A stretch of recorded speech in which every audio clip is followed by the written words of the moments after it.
Good morning.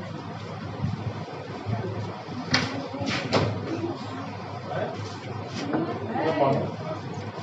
चलिए आज हम लोग अगला लेसन शुरू करते हैं। प्रत्यावर्ती धारा। प्रत्यावर्ती धारा, ठीक है। लेसन नंबर आप लोग कॉपी से 11 होगा। अल्टरनेटिव करेंगे, ठीक है। अल्टरनेटिव करेंगे।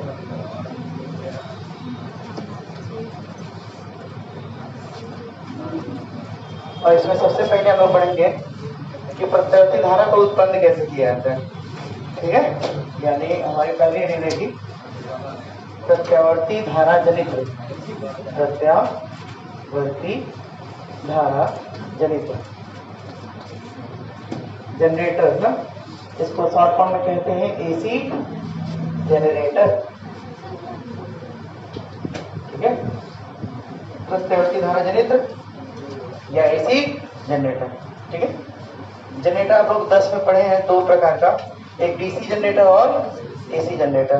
डीसी जनरेटर यहाँ पे हम लोग को नहीं पढ़ना है, एसी जनरेटर पढ़ना है। दोनों का मैकेनिज्म बिल्कुल सेम होता है, बस विभक्त वलय और एक सर्पी वलय, बस इतना ही अंतर होता है। विभक्त वलय हो जाएगा तो डीसी हो जाता है और सर्पी वलय रहता है तो एसी जनरेटर हो जाता है, ठीक है। तो हम लोग शुरू कर रहे हैं आज हम लोग प्रत्यावर्ती धारा जनित फिगर बनाएंगे उसके सबसे पहले, और एसी जनरेटर पढ़ा सर, ठीक है। AC generator, good morning.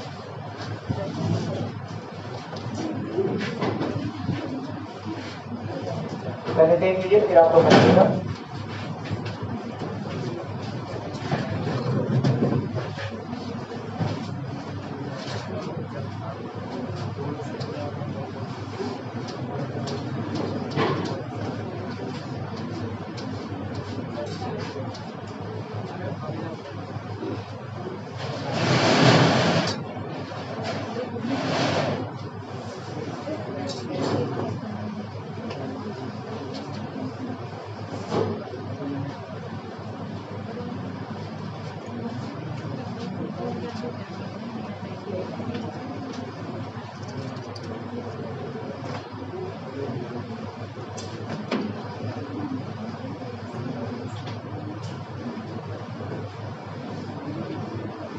ये इसकी एक्सिस है, रोटेट करेंगे ऐसे, नॉर्थ कह देते हैं, साउथ कह देते हैं।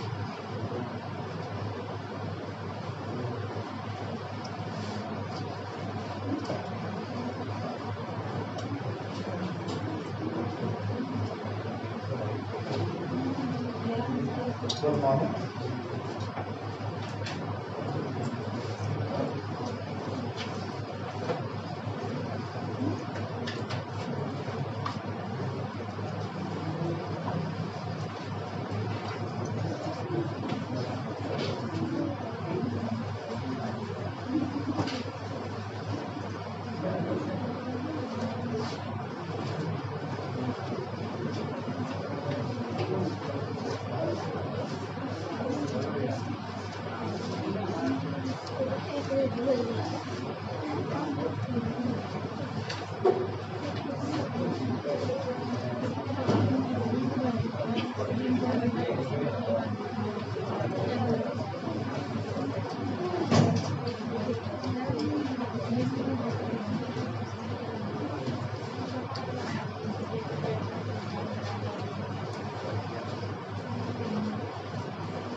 इन दोनों के बीच में प्रत्यावर्ती धारा वोल्टता हमको मिलेगी।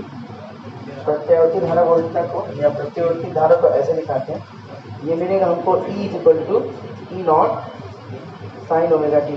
अभी इसका डेरिवेशन किया जाएगा तो मिलेगा, तो इस तरीके से इसको मिलेगा E equal to E0 sine omega, ठीक है। बना लीजिए इसको।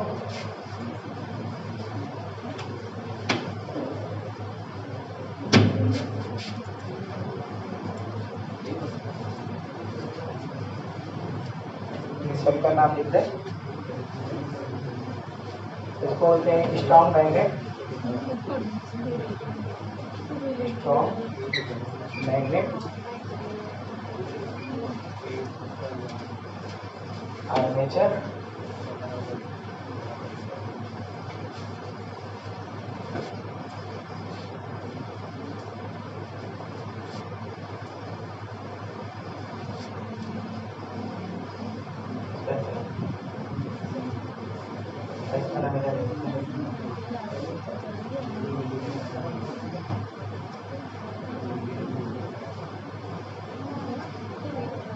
कार्बन ब्रश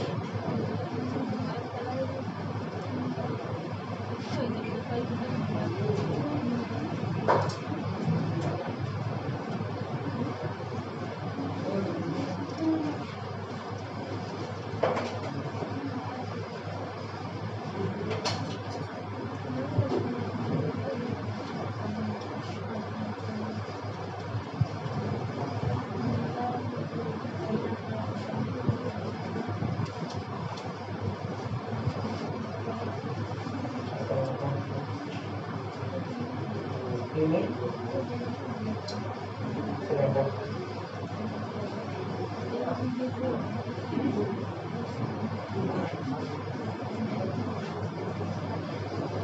इसकी मैकेनिज्म अभी देखेंगे, पहले इसका आप लोग बना लीजिए, ठीक है। स्टॉप कर दीजिए, आप लोग बनाइए। Good morning. चलिए आप लोग फिगर इसका बना लीजिएगा, बनाते रहिएगा। देखिए ये सेम हेडिंग आप लोग, ये जो फिगर बनाए इस फिगर को सेम बनाए, बस नीचे का नहीं बनाए थे। इस फिगर को सेम बनाए थे कब? विद्युत चुंबकीय प्रेरण वाले चैप्टर में, जब पढ़े थे कि कुंडली से बद्ध चुंबकीय जो कुंडली है इसके कोण में परिवर्तन किया है, यानी थीटा में, तो और फार्मूला भी निकल के आया था। तो देखिए होता क्या है ना, एक बार फिर से रिपीट कर देते हैं। देखिए होता क्या है, ये शक्तिशाली चुंबक मैग्नेट रखा है, सिलेंड्रिकल ये होता है, नॉर्थ और साउथ, चुंबकीय बल लिखा है इस दिशा में, और हम करते क्या है, किसी इंजन की सहायता से ये जो आर्मेचर होता है इसको घुमाते हैं। इंजन की सहायता से आर्मेचर को घुमाते हैं। जब इंजन की सहायता से आर्मेचर घुमाते हैं, ये कुंडली PQ अंदर जाती है, ये कुंडली RS बाहर आती है, ठीक है। ये कुंडली PQ अंदर जाएगी, RS बाहर आएगी। ये कुंडली QR अपने एच पे ऐसे ऐसे बस चक्कर आएगी, और ये TS ये भी अपने एच पे ऐसे ऐसे चक्कर आएगी, ठीक है। तो इन दोनों पे चुंबकीय बल उत्पन्न होता है, जो भी हम कहें, या फिर कह सकते हैं प्रेरित धारा उत्पन्न होती है। देखिएगा कैसे, पहले PQ अंदर जाएगा, ये PQ कहाँ जा रहा है, PQ पे बल लगाएगा तो PQ अंदर जा रहा है, ठीक है। ऐसे मान लेते हैं PQ अंदर जा रहा है, और RS ये बाहर क्यों रहा है, ऐसे, ठीक है। PQ अंदर जा रहा है, RS बाहर क्यों। जब अंदर जाएगा तो दाएं हाथ की हथेली का नियम नंबर 3 से हम लोग प्रेरित विद्युत वाहक बल की दिशा ज्ञात करने के लिए, या प्रेरित धारा दिशा ज्ञात करने के लिए दाएं हाथ की हथेली का नियम नंबर 3 पढ़े हैं। अंगूठा किसकी दिशा में, चालक पर लगने वाले बल की दिशा में, 4 उंगलियां चुंबकीय क्षेत्र की दिशा में, तब हथेली से धक्का लगने की दिशा प्रेरित धारा की दिशा होती है। तो बताइए PQ अंदर जा रहा है, चुंबकीय क्षेत्र इधर है, धक्का किधर लगा, तो इस PQ में धारा किधर बहेगी, नीचे। RS में तो RS ऐसे बाहर आ रहा है, RS ऐसे बाहर आ रहा है, और चुंबकीय क्षेत्र इधर है, तो धक्का किधर लगा, ऊपर। तो इस RS में प्रेरित धारा ऐसे बहेगी। तो हुआ क्या कि RS में धारा ऐसे, PQ में धारा ऐसे, तो करंट ऐसे फ्लो होती है। तो जब PQ एक दफे दीजिए हमको, ठीक है। क्या गलत हो गया, ये गलत हो गया, इसको इधर करते हैं, ठीक है।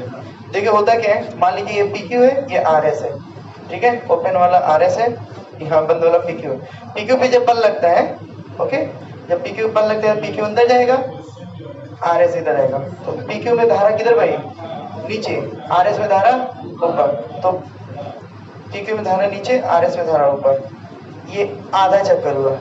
जैसे ही आधा चक्कर कंप्लीट करेगा तो जो RS में धारा ऊपर बह रही थी, RS में धारा, वो धारा अब फिर से देखिए, RS आधे चक्कर में PQ RS से पहुंच गया, RS PQ पहुंच गया, तो आधे चक्कर बाद क्या होगा, आधे चक्कर बाद होगा कि इसमें, इस RS में बल अंदर की तरफ, या ये RS अंदर की तरफ जाएगा, चुंबकीय क्षेत्र इधर, तो धारा नीचे। तो यही जो RS में धारा ऊपर बह रही थी, जब ये इधर पहुंचा तो इसमें धारा नीचे हो गई, और इसमें धारा PQ में धारा क्या हो जाएगी, ऊपर। तो इसका मतलब ये जो कुंडली PQ RS है, इसमें एक बार धारा Q से P की तरफ, एक बार P से Q की तरफ, एक बार S से R की तरफ, और एक बार R से S की तरफ, धारा की दिशा बदल रही है। यानी एक पूरे चक्कर में, आधे चक्कर में धारा एक दिशा में, और दूसरे आधे चक्कर में धारा एक दिशा में, यानी एक पूरे चक्कर में धारा की दिशा 2 बार बदल रही है, एक बार क्लॉकवाइज, एक बार एंटी क्लॉकवाइज। ठीक है, अब होता क्या है ना, ये जो PQ जो भुजा है, इससे संबंधित जो तार होता है उसको हम लोग एक सर्पी वाले से जोड़ते हैं, और परमानेंट इसी से जोड़े रहते हैं। और जो RS होता है, ये जो RS होता है, इससे दूसरा सर्पी वाला जोड़े रहते हैं, और परमानेंट जोड़े रहते हैं, अलग अलग नहीं जोड़ते हैं। इससे पहले अगर विभक्त वाले कक्षा 10 में पढ़ेंगे तो विभक्त वाले में आधा आधा होता था, तो एक बार PQ इधर आ जाता था एक बार, लेकिन अभी क्या है, PQ को हमने परमानेंट इससे जोड़ दिया है,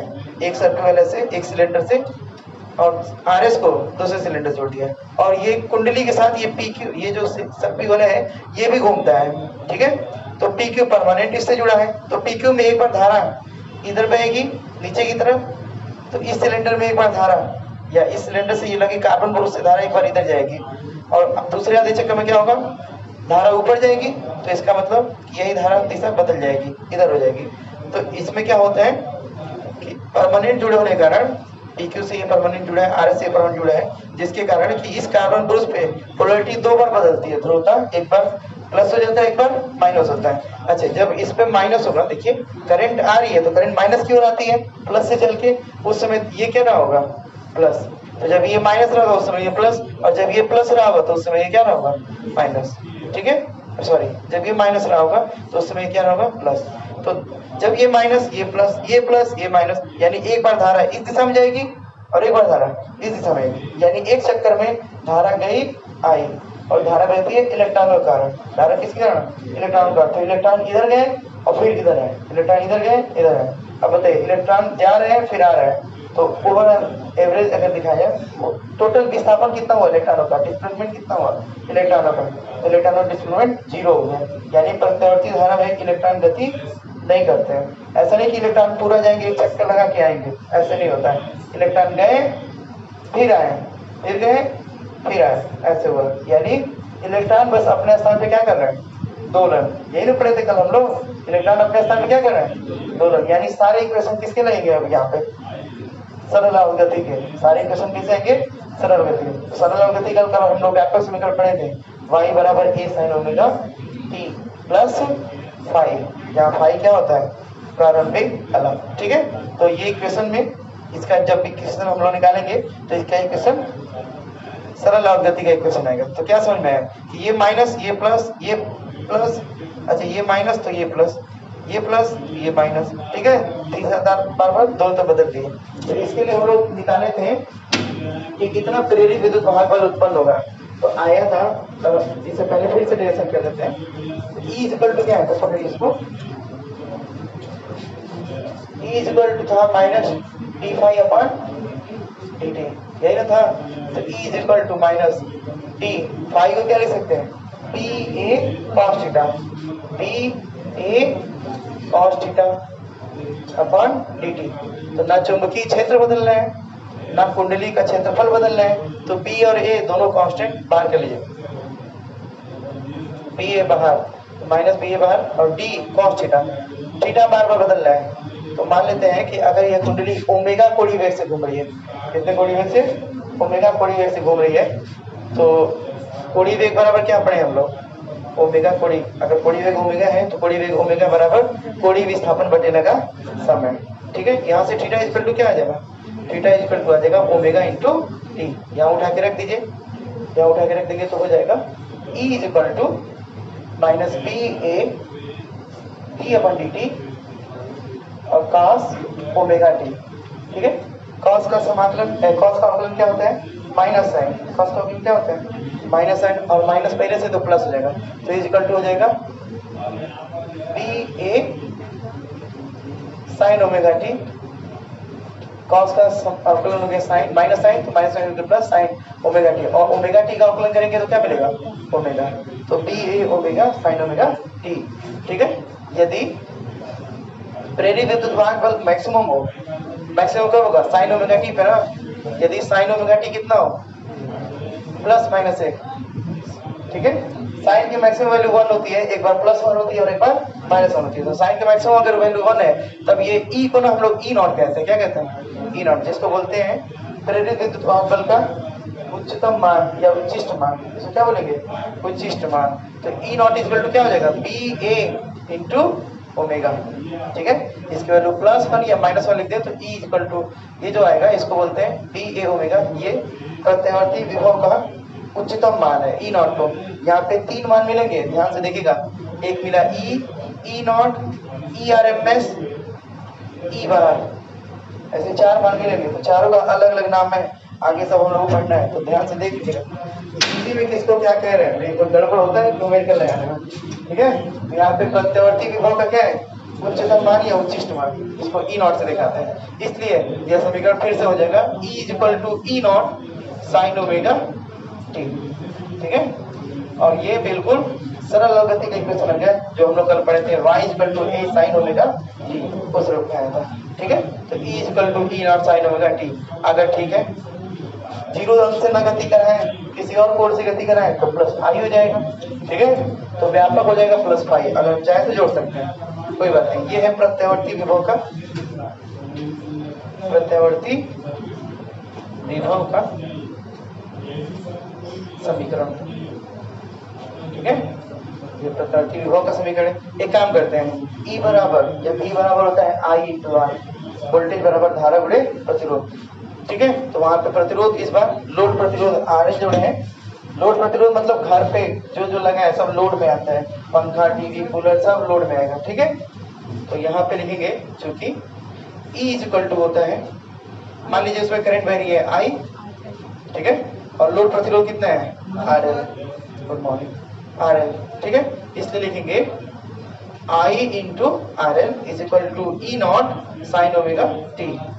ठीक है, और RL से भाग दे देंगे तो I इज इक्वल टू हो जाएगा E naught upon RL sine omega T. ठीक है, तो I इज इक्वल टू क्या हो जाएगा?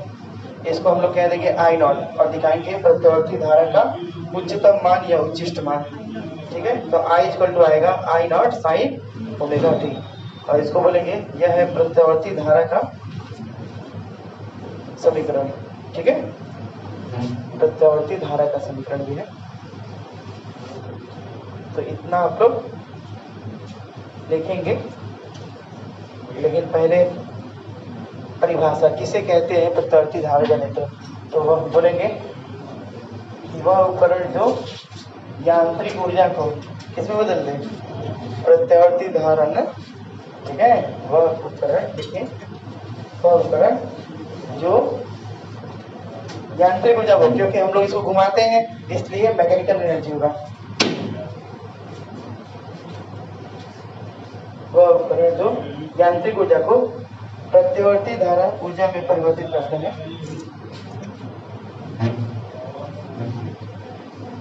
प्रत्यावर्ती धारा ऊर्जा में परिवर्तित करते हैं।